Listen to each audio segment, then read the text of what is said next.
Good morning, everybody. We are here in the club. Wow, look at the turnout we got today. You can tell our snowbirds are back. We got a good crew today. Let's get started.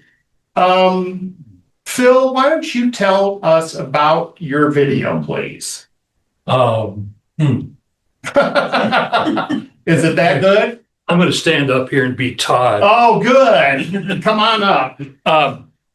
Who's ever heard of Ray Harryhausen? One person. Ray Harryhausen, you probably have heard his movies, but Ray Harryhausen was the king of stop motion animation. Mm-hmm. The guy spent his entire life from the time he was like 12 years old doing stop motion. And he did things like Clash of the Titans, just all these big theatrical movies eventually. Started out doing small stuff. Anyway, Ray Harryhausen is a guy that is in the movie industry is revered because he had the patience of Job. He was an incredible guy.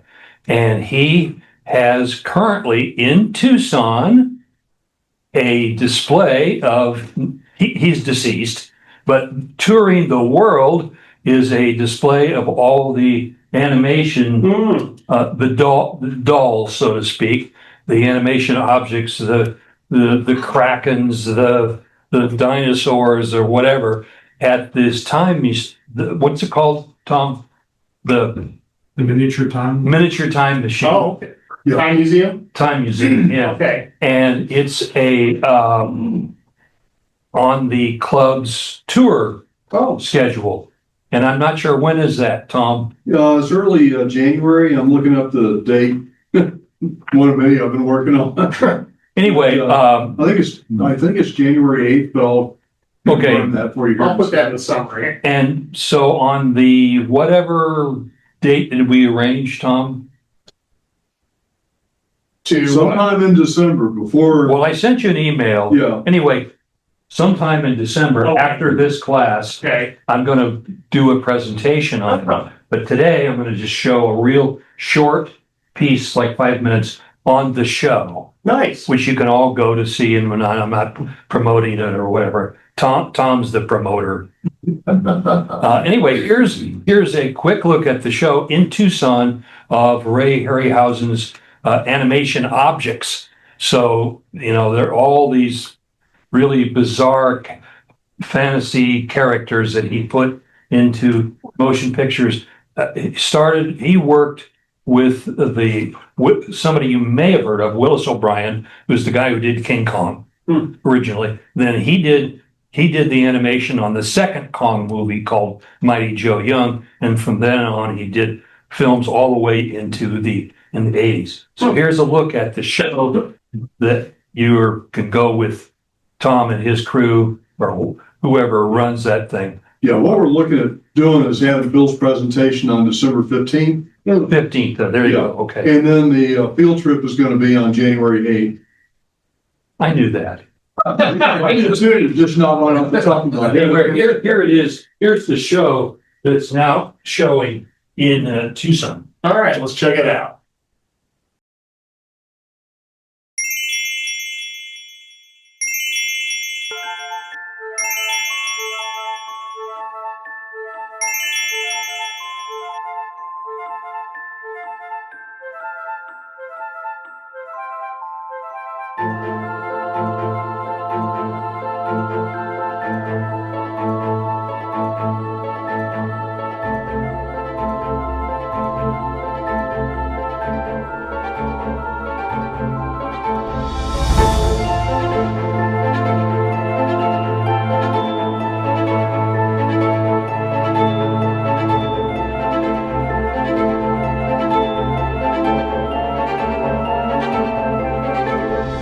Ray Harryhausen was born in California in 1920.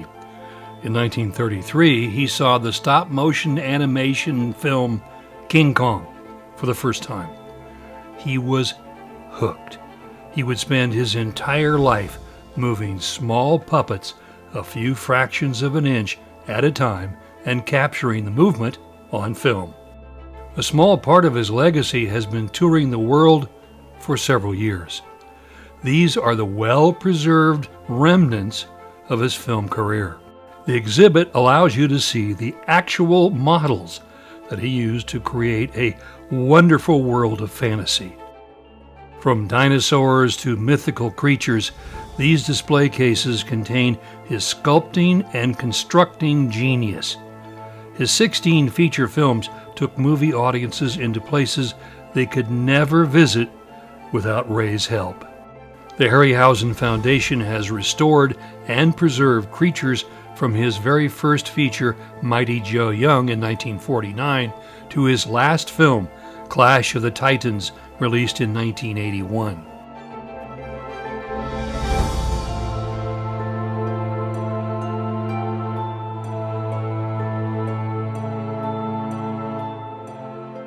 Ray's creatures range from the benign mechanical owl Balbo from the 1981 film Clash of the Titans to the disgusting half-woman, half-snake Medusa, the woman who was always having a bad hair day. Ray also developed many backgrounds and structures for his films. When the sixtopus threatens the Golden Gate Bridge in It Came From Beneath the Sea, it also threatens the Oakland Ferry Building, another Ray creation. These are examples of carved rabbit heads created for a process called replacement animation. The technique was developed by a man named George Powell. Even though Ray worked on a Powell film in the 1940s, this was not his preferred way of doing things. Each head had a different facial expression or eye movement. They would be swapped out during animation to give the impression of facial movement. Big projector. Over!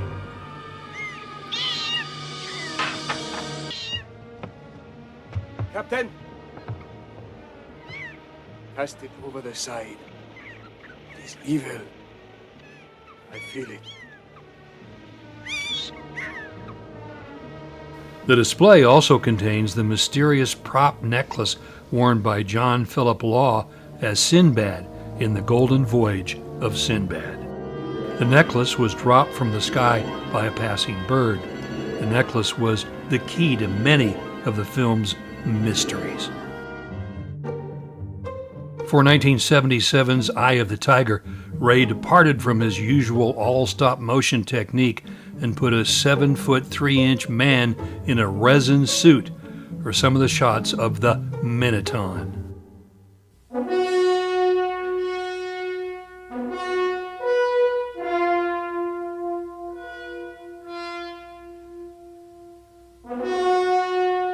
Ray would always argue that none of his films were horror films. They were always fantasy films. However, many of the creatures were the things that nightmares were made of, like this sea monster from Mysterious Island, released in 1961. The stop-motion monster even looked menacing in daylight. In the same film appeared a creature that will never be displayed except on film. It's the giant crab monster that threatens the small party of island visitors. The reason? It was a real crab purchased by Ray at Harrods department store in downtown London. Somehow Ray was able to get an armature installed inside the crab's body so that he could animate the creature.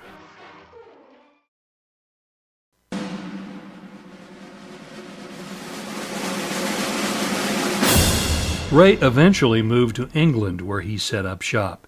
He and his producer, Charles Shear, thought it was a better place to make their kind of movies.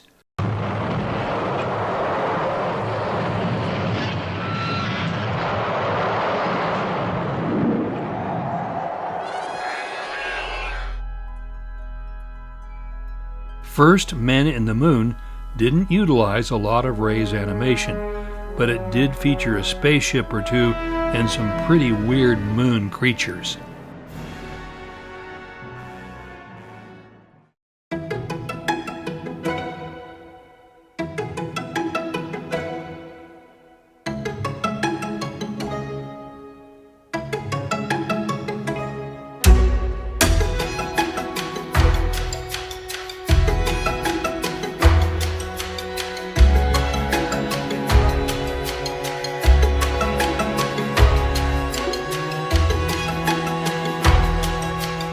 Because Ray saved almost everything, this touring collection is a somewhat complete look at his legacy.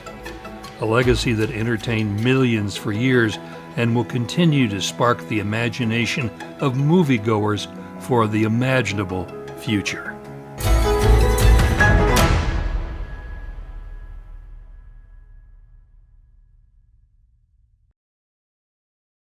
All right. All right, what do we think of that? Good story, Chad. Good. Great storytelling. Does it make you want to go see the exhibit? Does me. If you show up for the presentation, what did we say, the 15th? Yeah. 15. I have about a 21-minute film that looks at every one of his movies and how he did it, and talks about stop motion animation and how it was performed. And the one guy says, I don't know if this is true, but he says that in the whole world, there are around 60 people who can actually do feature film stop motion animation. And having done it myself, I believe that because it is tedious. It's incredibly tedious. Oh my God. I've done a little bit It's with some terrible. food. Yeah. And it because you think you've got 30 frames a second. So you move something just a little bit, shoot it, move it, shoot it, shoot it. You just keep doing this and whatever. And to see him do that with the octopus and the arms, and it wasn't just one thing that was moving, it was a bunch of stuff going on. I think the funniest story though is, you notice I call it a six-to-puss because they didn't have enough money for an 8-arm. Nice. So the producer, who at that time was a very cheap guy, said, well, you can have 6 arms. Anyway, that's Ray Harryhausen. Great story. That's awesome. Interesting. Well, and I say Phil does some of these bios on people and stuff, and I just find it fascinating. His script writing is great, the narration is great, the music is great that he's picking, which is wonderful. That's one of those, and we always talk about leave him wanting more. Hell, this could have been 20 minutes, but he does have a 20-minute film. So on the 15th, you will be able to see some more of this. Yeah. And we'll have that class posted by the end of the week. Okay, good. I'll put something in the summary. Does anybody have anything else on that? Okay, thanks, Phil. That was very nice. Let me see here. How about Chip? You've got a little story for us. Why don't you tell us about your video, please? Arizona Highway 88. It's a 40-mile highway that runs from Apache Junction to Roosevelt Dam, but most people never travel the whole road. So I kind of just captured the portion of the road that most people never see. Okay. When did you go on this? Actually, last year. Okay. Because it's just been reopened. It's just been around. Yeah. I thought that. Okay. Well, let's check it out.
What do we think of that? Well, it's great to get a chance to see all that, because I know I would never be driving it. So I really appreciate being able to see a really nice, complete, version of it. What do you think of the length? I liked it. I thought it could have been shorter. Was it actually 228 miles? No, how far is it? It's 40 miles. Okay. That was mile closer to 20. You know, the thing, my thought would be just on the length.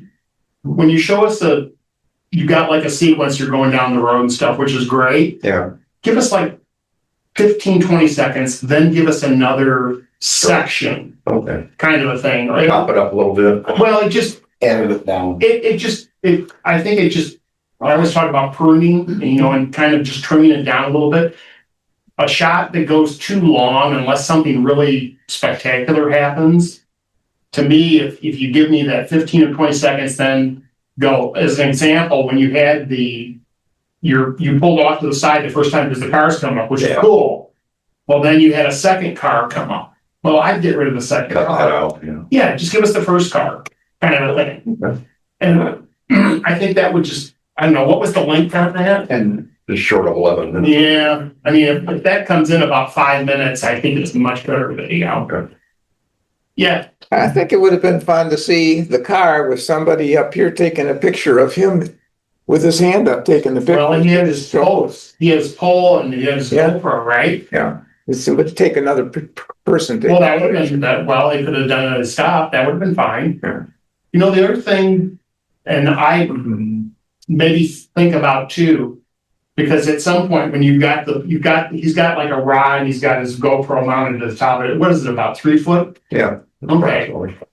And as he would, like some of the stuff where you'd be backwards and then you'd kind of come back forwards, I would get rid of that transition, or like there was a couple times where you went to the right side Right. and for 5 seconds, get rid of that kind of thing. The other thing I was thinking too was add some drop shadow to your text.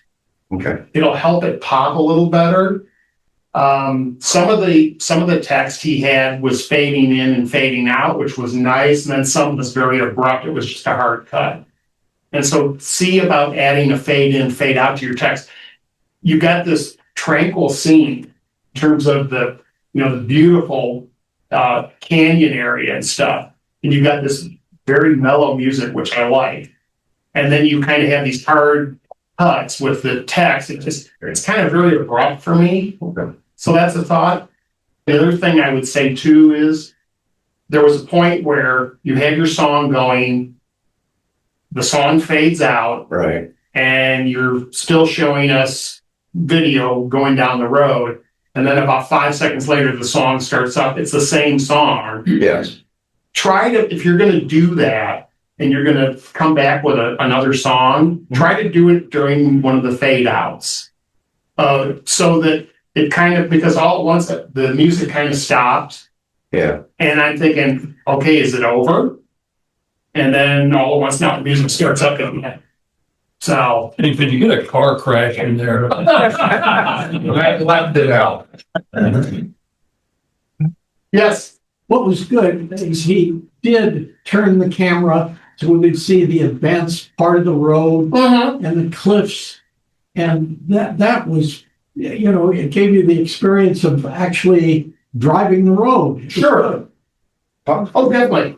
Well, and then the GoPro does such a nice job. I mean, there was a little stability issue, but not bad. Most of it was pretty smooth. Yeah, I was surprised how Yeah. good it did. Which GoPro do you have? It's an 8. Okay. Did a good job. And what editing program are you using? DaVinci. Oh, are you? Okay. Yeah, definitely see about just adding some of those little drop shadows. Drop shadow always helps, especially with some of the text when you got to the dam part towards the end, like that. Yeah. That's going to help. Or when you got to like there, just that little drop shadow would just help that. I like the big text because you can read it really easy rather than trying A to little thing. figure, because you can watch the actual scene and Sure. Said by an old person. He can't hear you because he doesn't have his hearing aid in. Ouch is right. Okay, does anybody have anything else on that? Oh. Yeah, Joe. I thought the music was great, but I was looking for the credit, but it was too fast for me to Oh, read it. Pixabay. Pixabay, okay. But I also thought, if I saw Highway 88 once, I didn't need to see it repeatedly. And then I was also wondering about the point of the black and white inserts that ended up being, they looked kind of busy and they were kind of black. I mean, they were kind of small. I didn't really know what I was supposed to be interpreting. I mean, I thought that if you thought that they were worthwhile, maybe we could have seen them larger. Yeah. To understand what we were seeing. What you're looking at. Well, I think part of it is that you got one right there. You've got the motion of going down the road and then here comes this picture. And so I'm now wanting to look at the picture. And then there's that. So I'm wanting to look at this, but yet this is still going on. So I'm kind of conflicted. Where am I supposed to look? Yeah. I was kind of visualizing, like if you had the picture in the middle and you reduced the, so that it was, reduced in the opacity, thank you. Let that be the background and reduce the opacity and have that picture in the middle and kind of grow it. Yeah. Possibly as an idea. It would certainly, the thing that would be nice about doing that, and I do like that idea, is that I'm not looking at this, although it's still going on. Yet, to Sherry Lee's point, if that picture's in the center, boom, that's where I want to look. And you go in at a zero opacity and then bring it up, and it almost looks like you're transitioning right to that. Yeah. Keeps it right in the middle of the road too. Good idea. Okay. Does anybody? Yeah. Go ahead. I'd like to see some more historical pictures to Along the relate that way. to the actual times, like that car just lets you understand how Oh, long yeah. ago it was. Well, or the burrows on the road. I can't remember where that was at. Yeah. There they were. I think. Yeah, That was it. same thing with those burrows. Yeah. I mean, I think the other thing that's, to Ann's point, it's probably intimidating as hell. That road is so narrow as when you're driving it. And as before you showed us the shots of like the other car coming up, I thought, where are they gonna pull over? Somebody's coming up the other way. So I did like that. Definitely. Okay. Does anybody have anything else on that? I'm just curious, are those just 2x4s protecting the highway? I wouldn't want to find out. Yeah, it looks like a highway that could get quite a bit of erosion and maybe people don't really realize that that's happened. Right. Could find themselves kind of stuck. Why was the road closed, by the way? It was there. Rock slide, Oh, really? big one, And how long was it closed for? 4 years. Wow. 4 or 5 years. Yeah. Okay. Thanks for the trip. Yes, definitely. Yeah. Thank you for the input. All right. But you missed the car crashes. Uh, No, seriously, there are about 3 cars over the edge. oh, really? There, that are still there. Oh, Still there. Yeah. did you see those? I have, yes. Okay. That would be, see, now that would have made a nice little still shot. Break it up just a little bit, show that. Okay. Let's see here. We've got the Angel Eyes video that was tried to be shown last week, Paul, but it didn't have the sound apparently. Right. So why don't you tell us about this again for those of us that weren't here? Well, the music on those first two, really good. I really appreciated that. The music, the video you're going to see now is all about the music. 1961, Angel Eye. Remember that song? Sure. So I just found pictures of people with beautiful eyes, but also I have my kids, my grandkids, and other people I know in there, and some famous people that I just kind of blended in with the music. It's short, it's about 3 minutes. Okay. Am I gonna have a copyright issue with this? I don't know. Well, when we watch this on YouTube, if you don't see Paul up here talking, There was a copyright issue. Right. Because it will be edited, it'll have to be edited out. We talked about that last week. Yeah. Oh, Okay, well, next time, that's why I ask for people to send me stuff ahead of time so I can make sure that there's not an issue. Especially if you have copyrighted music. If it's royalty free, like the Pixabay stuff, we're all good. So, all right, let's see it. Let's check it out.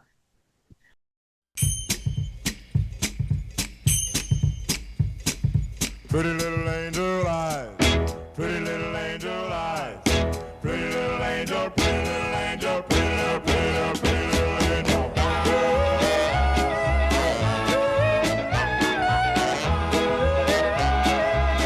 Pretty, pretty little angel eyes. Angel eyes, I really love you so.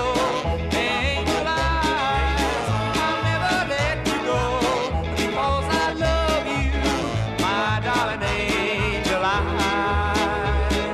Pretty, pretty, pretty little angel eyes. Angel eyes, you are so good to me.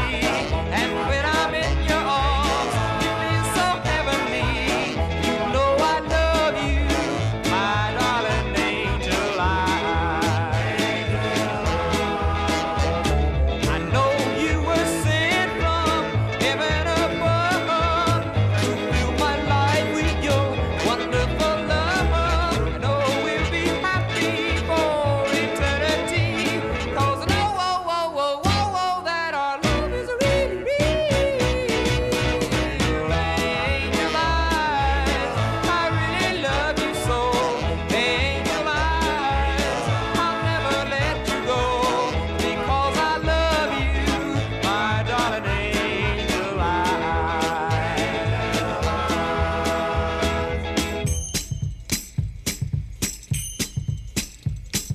Pretty little angel eyes, pretty little angel eyes, pretty little angel, pretty little angel, pretty little, pretty little, pretty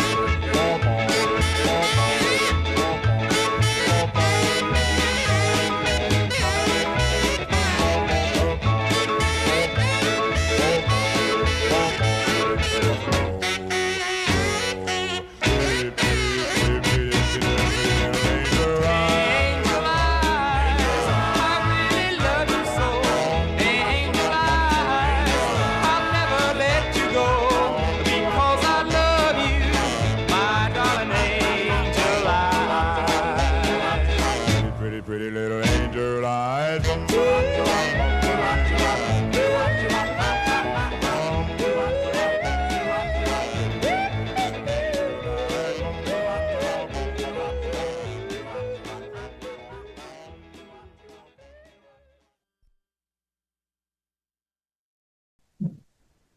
All right, what do we think of that? more than a music copyright issue. I don't know if I, Pictures of Elizabeth Taylor and Paul Newman. yeah, but I don't think they're gonna they would ding you on that. They won't. Because it's more of a video thing. If they hear the sound, the soundtrack of the video or dialogue is what the program is looking for in terms of copyright. Probably we won't get dinged on the music since it's 1961, but you never know. What did you think of the concept of the song with the different pictures? Concept is great. Yeah, it's good. Did you like Paul, did you use, some of it was screenshots and then was some of it, you were using your camera to zoom in on the screen?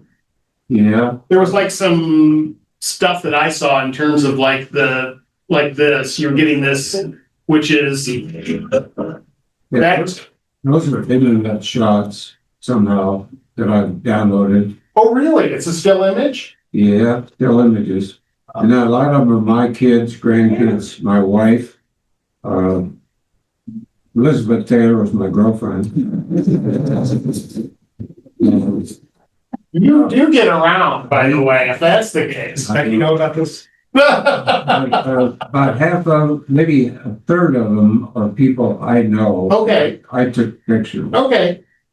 I was just curious about this because it's like, I wonder if the resolution of the image was just blown up a little too much. And Yeah. that caused- Probably, Right. yeah, it's just it just says, I don't know. I didn't mind that. Yeah. Because there was a number of those. Yeah, And it was just part of it. okay. Oh, I don't think I was just curious more from a technical standpoint than anything else. Because like you said, there was a couple where there's some movement. It's like you would get this, okay, it's soft, and then as it starts to zoom in, now you're really seeing the kind of the grid pattern of the screen. So I didn't know if he had shot that with video, and then that's what I'm seeing. And I didn't think it would happen with a still. So, okay. Now that when I was upstairs, I'm thinking how fast time goes. Because a lot of those 1-year-old kids there, Mhm. they're now about 20. Well, you should have a from 20 years ago and then have a current photo. Yeah, really, because That would be fun. And one minor comment, I'm not sure if you tried to transition between photos on the beat to the music. It looked like it happened sometimes and Okay. not other times, and maybe it was just A happy accident. Yeah. I don't know. I know that people try to do it with doing something to the beat. And to me, if it works, fine. If it doesn't, that's me personally. No, you do that. Depends on the. Okay. Okay. Does anybody have anything else on that? All right. Well, thank you, sir. I'm glad that you had sound this week. Okay. Joe, you have a couple of videos for us. Which would you like me to show first? Clouds. Clouds. Okay. Why don't you tell us about the clouds, please? We ask why we make our movies. This is a movie that was made out of boredom. I think we've all been with friends or spouses that maybe we didn't really care to be there, but we were there. And then I thought, as I like to think, that maybe the instructor in this case would appreciate a video. Okay. And the hesitation that I had was that this is a class of people who, they did not grant me permission, nor did the instructor. Okay. And I always am respectful of that situation where somebody maybe either doesn't really want to be, maybe they're not supposed to be where You're right. where they are or who they're with. Yes. And so anyhow, I sent this, it was a 4-part. Linda wanted to see the university professor, Arizona he gives this class about clouds. Okay. It's a 4-part session. So this was after maybe the second session, and I sent it to him and he enjoyed it. Okay. Let's check it out.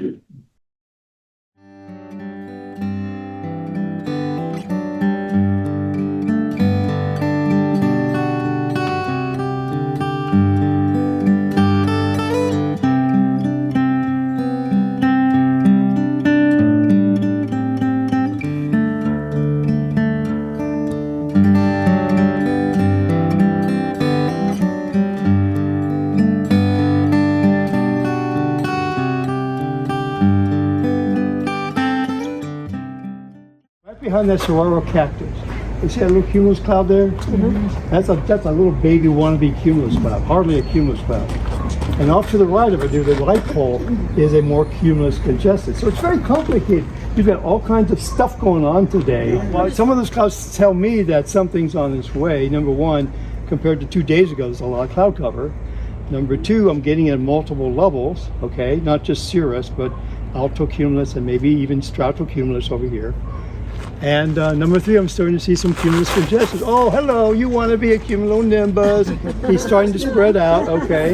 You see how he's starting to slay? Yeah. So that tells me, all that just told me real quickly that something is on its way.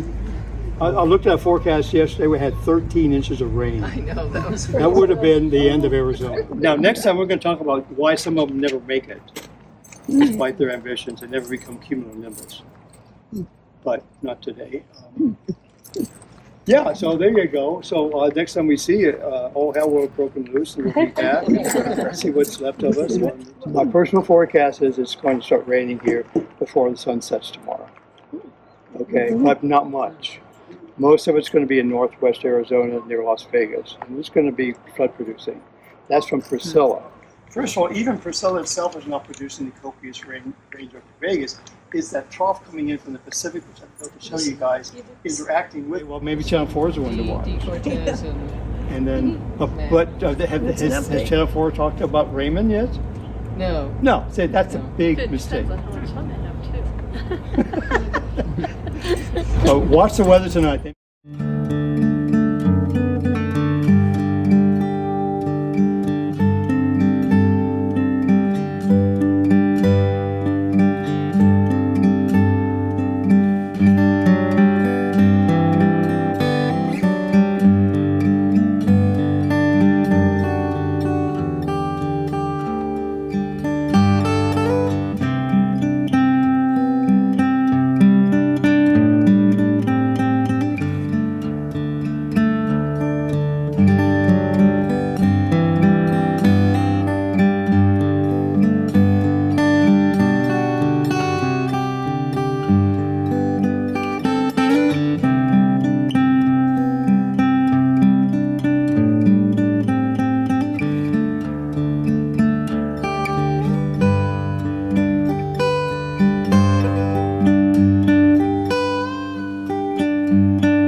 Hey, what do we think of that? Did you hear when he said that there had been a prediction of 13 inches? Yeah. Yes. Do you remember that was like, maybe 5-6 weeks ago, 7 weeks ago? Yeah. I don't know. Like Vail, that happened to them. Well, he teaches pilots, Mhm. he teaches those weather people on TV. It was like a university type science class, and I had zoned out. I never zoned in. In fact, I never zoned in. But You know, we are recording this, by the way, and your wife might see this. yeah, You just say it. Well, what did you think of the video? I think it was like Seinfeld, There was nothing. There's a video about that. Nothing. but I thought it was pretty good. I like the music too. Yeah. Yeah, I wonder if you'll have copyright problems with No. the music. Is it, no, it's royalty free? No, it's Randy Scruggs. Both sides now. It's written by Joni Mitchell. Yeah, right. Well, I guess we'll see. no, I mean, it's It's I wouldn't send it to you. Okay. You know, one thing that I noticed, and it's the limitations of the iPhone or any camera. When you're away from somebody, the volume of that person is way down. When you're really close, it's nice and loud. If you can go in and tweak that a little bit, you can raise it up somewhat, like when you get some of your wider shots where you're away and the volume was really down. You can raise them up a bit, but you can't go too far because then it starts to get really kind of distorted. It doesn't sound good. But if you can try to even that out a little bit, if possible, it would be helpful. Because I really noticed, you know, a couple of times where it's like, my instinct was to really turn the volume up on the TV because I couldn't hear it. Yeah, I did what I could. Okay. I did those things. This was This is the video I asked myself when it was all done, what did I do this for? And again, it's something to do when you're really bored. Wow. Yeah. Sure. Make the best of it, make the best, Sure. make the best of the situation. Well, the other thing, and this is a good point as well. It also gets you using a program more and more, so you get more comfortable with the program. How long did it take you to edit that? Probably I just can't remember now. 3-4 hours, maybe? Oh, I doubt if it was that long. Yeah. Couple hours probably, you were able to bang that out. Yeah. So, anyway, but I look at it as anytime that you can do some working with any program, whether it's a Photoshop, Lightroom, editing program like this, the more you do it, the better you get at it, the easier it comes. You don't have to think about stuff. You did have some shots where you had, or some text where you had drop shadow, and then you had others throughout where you didn't have. So if it was me, I would always want to see some drop shadow. Just when you start, like this had drop shadow, but then you had some other stuff. Well, that you didn't. Right there. That could have used a little drop shadow, you had some other text in here too, I saw. Some had it, some didn't. That did, which is great. Just that little bit of drop shadow really helps pop that, especially like here on the white wall. Look at how much that shadow helps you see that text. So that, to like Chip's point, add a little drop shadow. I would always try to add some drop shadow to any text. If it's subtle, then you don't really notice it. And if it's, because you can change the hardness of that shadow. So at some point, if you've got a real hard shadow, it'll fight with the text, but if you have a soft shadow like that, your eye doesn't even really see it, but yet it sees that I can read that text really well. So that's just a technical little bit. I mean, obviously, you could have put a mic on the guy. Yeah, but you didn't, I think the thing is, you didn't know this was going to happen. I didn't know anything. Right, well, and some. Joe, could you say that again? But I mean, at some point, like this, like when you were right by him, it was really nice, and then when you got a little further away, it was hard to hear him.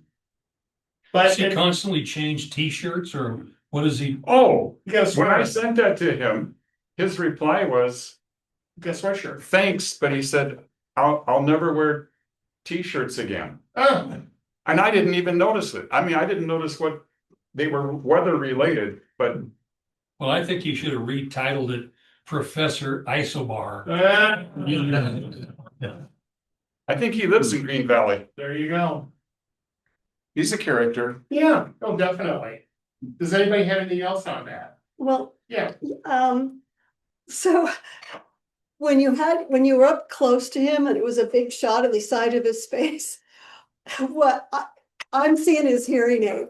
Yeah. I'm just like, I think I would have taken one of the shots where he had a more of a, sideways face where you weren't staring at that. And I would have stuck a still shot in there and let him keep talking. Oh, but I wouldn't, B-roll. yeah, B-roll type Yeah. thing. I'm thinking I would have not. So you put didn't such a- like the hearing aid? No, I didn't. Well, what what I didn't like is that's what I was drawn to. And what you were drawn to that too? I was just like, that center of the whole, that whole thing is like, I'm not listening, I'm staring at his hearing aid. And it's like, When you shot that, did you go to one of the telephoto lenses on the Yeah. camera? That's what I thought. Yeah. So you had that wide shot and then you. Yeah, I just thought, okay, we've seen the wide shot. Like right there. Let's Yeah. see what he looks like up close. Yeah. And I didn't, obviously I wanted to, he wasn't saying that much out there, but I wanted to get a Sure. complete sentence or two. Oh, sure. Well, see, it's interesting. It's interesting how we all see these things and perceive them, so. Okay, does anybody else have anything on that? I'm glad that you did it, it's fun. Yes. All right, we got one more from Joe. Do you want to show the? Yeah, it's okay. Let's show that because I think it's gonna be good. I need to take off some. Yeah, no worries. Thank you. Have a good day. This is Dick Page, right? It would be Yeah, very, yeah. very few people would remember Dick Page, but he came to Green Valley and I think retired from his IT work in New York in 1994. think he might have retired at 44. I think he might have said he retired at 44. But anyhow, he's had a bunch of shows in different GVR centers. Have you seen them? Some of you recognize the name Dick Page? Photography. Do my hiking club big time too. Oh, as a matter of fact, he does allude to that because he was what they call him, the hike master. Yeah, Danny's the big king. Well, anyhow, when I saw his work, I just thought fantastic. Yeah. I never knew a landscape photographer until Dick Page. And I'll just, Right. I asked, oh yeah, okay, here's what I wanted to say. I asked him if he would mind. Well, actually, when I first saw his work, I said, could I hire you to take me so I could go with you? Right. And he said, no. He said, for two reasons. One is that he'd had a bad experience with a friend dying on a shoot. Wow. And another reason was that he was a caregiver for his wife and he couldn't leave the house for very long. Okay. All right, well, let's check it out.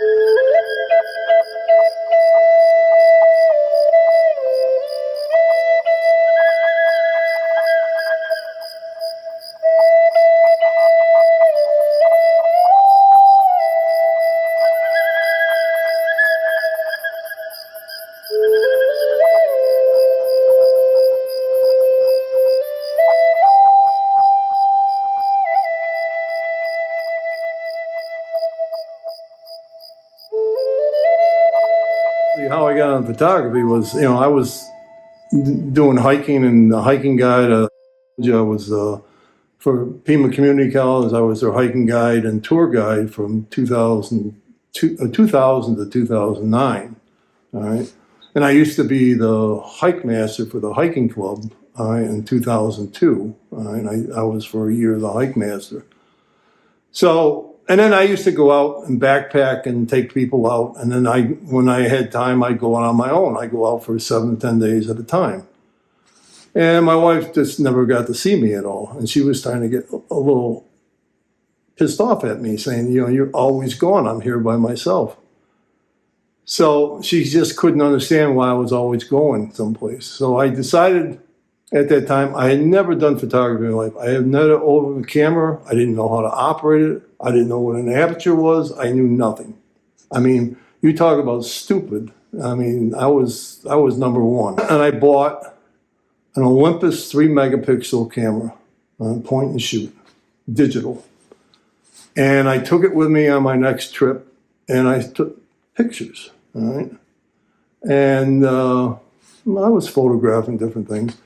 And then I was doing hikes and tours with Pima Community College. And what I did was I printed off little 4x6 pictures and I put them in a little album. And what I was driving the van and I'd have up to 10 people with me. I'd pass them around to show them some of the pictures from my last trip. And these people all started going nuts over the pictures. And they said, God, you should sell this stuff. And I didn't know anything. So, what happened was in 2006, I had to have surgery. I tore my ankle up so bad that I had to have reconstruction surgery on my ankle. The tendons and everything were just totally torn. So I got scheduled at the VA to have surgery, and they completely put screws and everything and reconstructed my ankle. So I was down for about 6 months. I couldn't hike, couldn't do anything, couldn't walk on it. I was on crutches. And a friend of mine came and he said, Dick, he says, are you doing your photography and taking these pictures? He says, he brought me a book from the Northwest, from the Cascade Mountains. And he said, take a look at this. He says, you should print some of these things off and sell them. So I didn't know what to do with myself. So I went and I bought a printer and I started printing off some of my pictures. And I signed up for the arts and crafts show.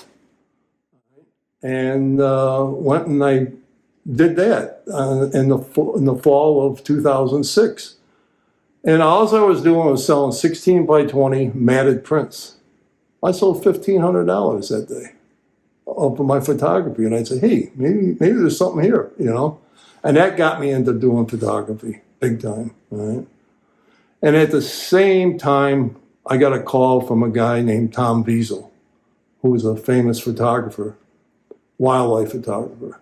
He had just moved out here, and he was a wildlife, he won the BBC Wildlife Photography Award, I think in 2002 and 2003.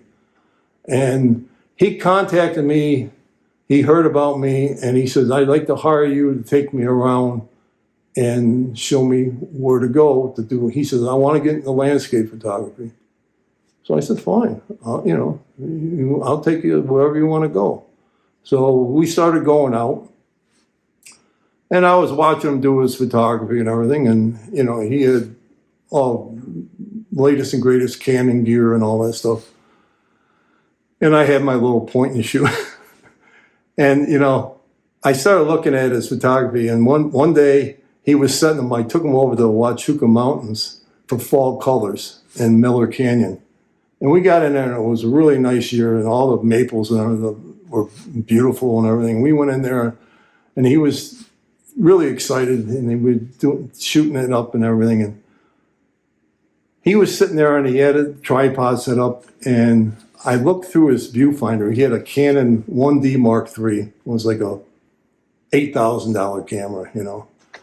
And I looked through that viewfinder and I was just floored. I couldn't believe it. I said, I gotta get me one of these. It was so bright and the image, I had my little point and shoot and you couldn't see shit to it, you know. And I looked at his camera and I looked at his pictures and I said, man, I gotta do something here. So I was talking to him and he said, you know, but I couldn't afford that gear at that time, you know. There was no way. He was paying $8,000 just for the camera, you know. And he had 3 bodies and 25 lenses. He had $60,000 worth of gear. So, you know, I'm taking him around, showing him around, taking him different places. And he convinced me to buy a Canon 5D. He said, it's a really good camera. It's a step down from what I'm shooting. But he said he knows guys that use it and it's really good. And I ended up, I scraped together $3,500 and I bought that camera with one lens, a 17 to 40 wide angle. And that was my kit for the first couple of years. And then I started going around shooting with that. And then I got into it big time. All right. So unfortunately, Tom passed away in 2008. While I was taking him on a hike, he had a heart attack and died. I had to carry him out back to the car. So, and then after that happened, I said, you know, I'm going to get into photography full time and I'm going to concentrate on it because I really love it. And then in 2009, I got really serious about it. I quit hiking guiding with the community college and went into photography full time. And this shot here is from Ironwood National Monument up near Picacho Peak.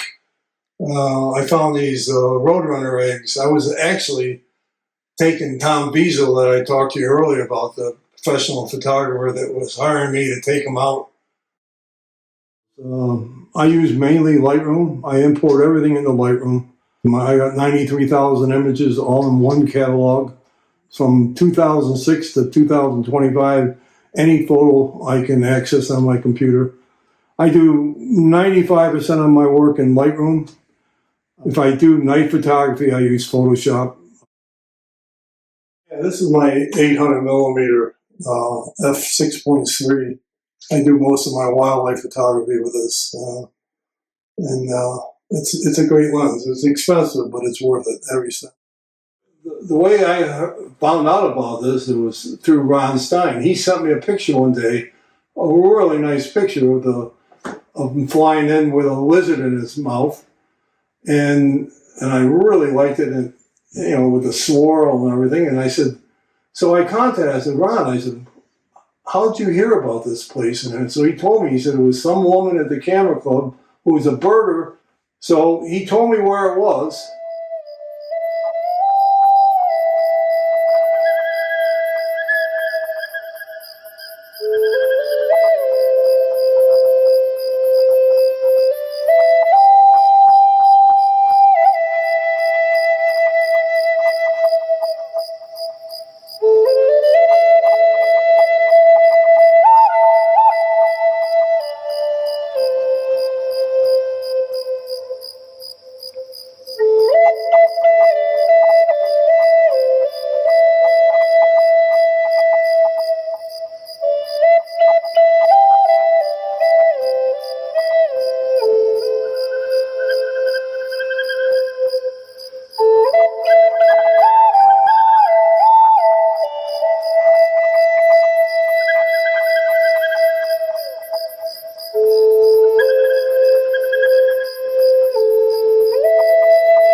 Oh, make it that.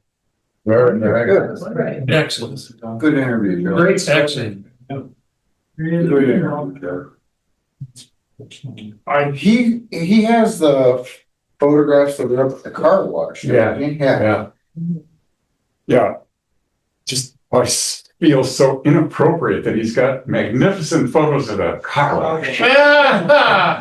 But I just get mesmerized every time. Yes. I mean, I go to get the car wash, but I think I go to look at his pictures also. Well, sure. Well, there's nothing wrong with that. Hey, he's looking to sell his stuff. That's a captive audience, so. His website, he said, he has about more than 425 images on his website. Mhm. I asked him, or I said to him, I said, your pictures they're just perfect. I said, I can't imagine how they could be improved upon. Right. To which he said, I sometimes go to locations 20 times before I get what I want. Sure. He does a lot of getting up in the middle of the night to get to the place before sunrise. Sure. Um, Oh, sure. he wasn't really interested in this. I said, I'd like to do something that at the time I wasn't sure if I was going to call it a legacy. Mm-hmm. But I said, I'd like to do something that would be private for you to send to your family. Sure. He's kind of anti social media, but I was kind of intimidated by the guy, kind of like with Phil. Phil doesn't intimidate anybody. Come on. But it was the part of this story that made it just even more difficult was once he thought about it for a week before he got back to me, and he said, I guess I'd try it. Yeah. So we agreed upon a time and a date. It was about 10 o'clock and I got a call on the phone. He said, I thought we had an agreement that you were going to be here at 10 o'clock today. Okay. I was in Tucson helping some lady. Oh. So talk about being embarrassed. Oh, boy. But I think we made up. Mm-hmm.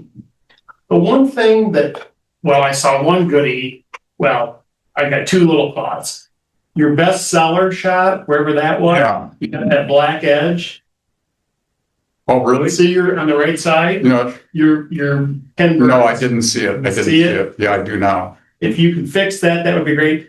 And Phil, this is a question for you too. When you were doing, you're talking to him and you're showing his photography, which I love that. I love seeing his photography as he's talking about stuff. You would bring him back on camera for only a couple of seconds and then you were back to the photography. And I was thinking as I'm watching that, to me, it was like, just keep showing me the photography. And then if you're going to bring him on camera for 10, 15 seconds if he's talking about something important, and then go back to the photography. I really wondered about it, and I thought about you because when we did Hal's Right. legacy, that was something where you can marry a bunch of photos together. Sure. Much easier in Final Cut, and just time consuming, so time consuming with iMovie. Yeah, but the good thing is you can just put cross dissolves in between those Yeah. photos, butt them up together and just have the cross dissolves. Did that bother you at all, Phil? Yeah. I saw exactly what you're talking about. It was just a little too much. I mean, But I mean, so I don't know if this is really a good piece. I mean, His- that was such a minor nitpicking. yeah, I just, But only you would do that. well, I look at it from the standpoint of, I absolutely agonize, and I appreciate this conversation Yeah. because his stuff is so good. I wanted everybody to see that, yeah, and yet it's like, he's also a great storyteller. well, The story is fascinating as he's talking about this stuff. So he could be on camera a bunch or not, but I was sitting there and I was like, oh my God, I'm looking at these photos and it's like he cut like, I don't know, this is the one. Let's see. He's just if we look real quick. Hikes and tours with Pima Community College, and what I did was I printed Okay, he's in at 219. a little 4x6 pictures, and I put a little album. And That one isn't bad, when I was, but I think it was repeatable. Oh, I Like, hear you. just boom, boom, boom. And I would rather just see you keep showing me the photos, give me that cross dissolve, bring him on camera for 10, 15 seconds, and then come back to the photography. Well, there's so much drama in this work. This photographer dies Yes, on one of these yes, hikes. which is amazing. too. My gosh. I didn't know if anybody else remembers, but Dick said that he had another guy die with him, and he said the camera club, the only person he remembers from eons ago is Ron Stein. Yeah. Do you remember another guy that went hiking with him and died? No. So he said that the camera club called him Kiss of Death or something. There was one time you didn't talk about, he went out on a ledge to get a certain shot, and he kept going out, and he got the shot, he was happy with the shot, and he couldn't work his way back off the ledge, and he thought he was gonna go over. Wow. And he did inch by inch, and he finally got off there. See, that would have been a great part, and then I'd like the photos that he made at that time. Yeah, Oh, yeah. yeah. Well, this is only 10 minutes, and Yeah, I mean, it's longer than I certainly wanted, but I mean, It's a good 10 minutes. Yeah. Because I also like run long. It doesn't run long at all. I would agree. And the other thing that I like too is that you also have him at the computer showing a little bit about what he's doing, how he's doing stuff. You've got to see the big lens, which is great. It kind of sells it, the whole thing. The whole story is great. It's a good piece. It's a really good good piece. Very good. Yeah, really nice job. Yeah, Jim. Ron, was he involved with the rebel rousers at one time? Oh, yeah. Yeah, I remember. There was a few of us, there was about 7, 8 people. It started out when Canon came out with the first digital camera called a Rebel. Yeah. And so there was Oh, a yeah. group, nobody knew how to operate the camera, so a bunch of us got together. Of course, pretty soon, different cameras and everybody That would was the just, first SIG I ever attended when I joined the club was a rebel rouser. I remember him. yeah, And he talked about that quail picture. It's always up for sale up there. yeah. Yeah, Jim. Yeah, I kind of have to believe that the pictures and the color was accentuated throughout the whole thing. And stuff was really dramatic and very, very good, but it probably wasn't original. He's worked them a lot. No, I always sit there and say that you have the ability to massage an image. You know, sometimes people will always say, this is straight out of the camera and I didn't do anything to it. It's like, yeah, it looks like it's straight out of the camera. Yeah. Meaning exposure, levels, contrast, all those things. You can go in and enhance the picture. Ansel Adams used to dodge and burn all the time. He was the master of the zone system, but he still got in the darkroom and was dodging and burning images. So I don't have a big issue with that. I don't either, but it has to be. I can't. Well, I think the TV accentuates, Probably a little bit. yeah, because they're not that, that vibrant. yeah. Let it be said that I absolutely would never, under any circumstances, touch somebody else's artwork. This is exactly the way it was. I would never. Did you get this off of his website or did he give you some? No, some of it. It got awkward. I mean, it was. That's horseshoe bend. Yeah. You can see his. Getting right Really? up, but you get right out on the edge, you know, that one. Yeah. If you got, Tourists do it you got every vertigo. So where did you get most of these images? Right, yeah. Well, I went to his house and shot some of the stuff there, and some of the stuff was. So you just shot it off the wall? Well, not much of it. Some of it was on his website. Oh. Like that's off the computer right there. There's. Yeah, that's right. I was trying to shoot over his shoulder, sort of. So Jim, you don't like it because the chroma is. No, I like it that it's accentuated, but I can't, I've seen a lot of these places, they don't look like that for your eyes. This is really brought out. You know what though? I think it's a thing if you, as to what Joe was saying, here's a place he went 20 times to get the right light at the right time. You know, if you look at that shot, well, like that shot was nice, but there was the one at the very beginning with the, right there. Choice. Yeah. I mean, you have to be there at the right time to get that shot. If he's there an hour earlier or an hour later, that shot doesn't exist. And even the right time of year. One month would be completely different than the next one. Yeah. So I think it's a matter of if you're dedicated, like obviously he is, and he's obsessed, which shows his passion to do this. He's going out there in all kinds of weather. As you were saying, he's getting up early to be there at the crack of dawn because he knows at first light, this is going to be a nice shot. Maybe he gets out there today and he's like, oh my God, if I was here a half hour earlier, this is going to be great. He goes back out tomorrow. Maybe there's clouds. Damn. Okay. So Jim, you're saying it looks too good?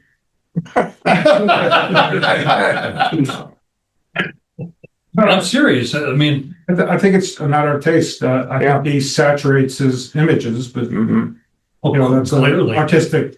Well, but you know, the other thing too is, and I would say this, if you, in Photoshop and Lightroom, if you use levels and you're going to compress an image, the lights and the darks, you're saying, okay, maybe I want to slide that black level and make it a little richer and a little darker.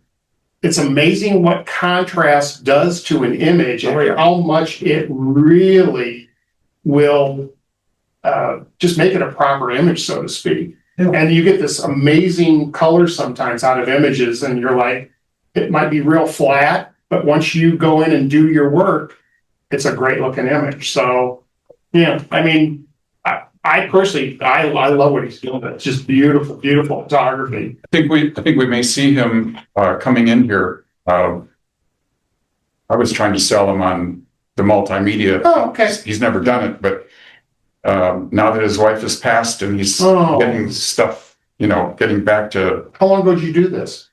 You interview him?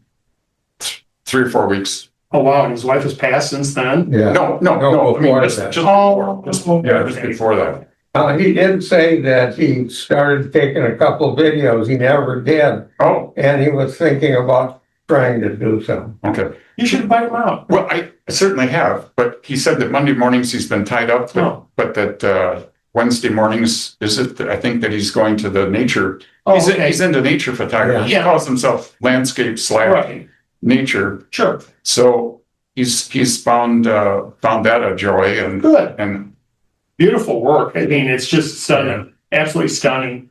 And Joe, really an insanely nice job on this piece. Yeah. I mean, really, really well done. This is one if they'd be willing to do it. Speaker series. Oh yeah. Holy smokes, this would be great. He would be great for speaker series. That'd be great speaker series. Well, to talk to Kim about it. Well, and this is one I can see why he likes this piece because you did a really nice job. Well, I told him he made it easy. Because if it's 10 minutes long, I think he talks uninterrupted for 5 or 6 minutes. Mhm. I mean, what more could you ask for? Well, sure. Well, and if you notice, and I always notice this, not a lot of ahs. He is a very good speaker, so he's obviously done some stuff before. Me too. What? I learned from you about how to get out some of those. Did you clean up some of this? Oh, good. Well, see, that's what the pictures are for then.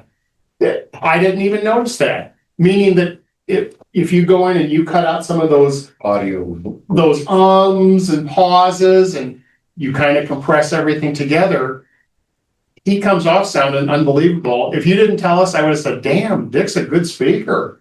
But he does tell a great story too. So that's where having those pictures over the top, you slice that up and you're able to get something really nice like that. Okay, does Yeah, anyone? but I don't know if I want to go on a hike with him. Well, yeah, you're probably number 3. No. All right. Does anybody have anything else on that? Well done, Joe. Good job. Really nice. Really good. Thank you. Okay. So next week, Daryl will be leading the party here. He will bring his laptop, and if you've got some videos to share, please bring them. And then on the 9th as well, unless Todd is, if he's available, and great, but if not, we'll talk about it. He may be at the dentist. Well, he may be at the dentist.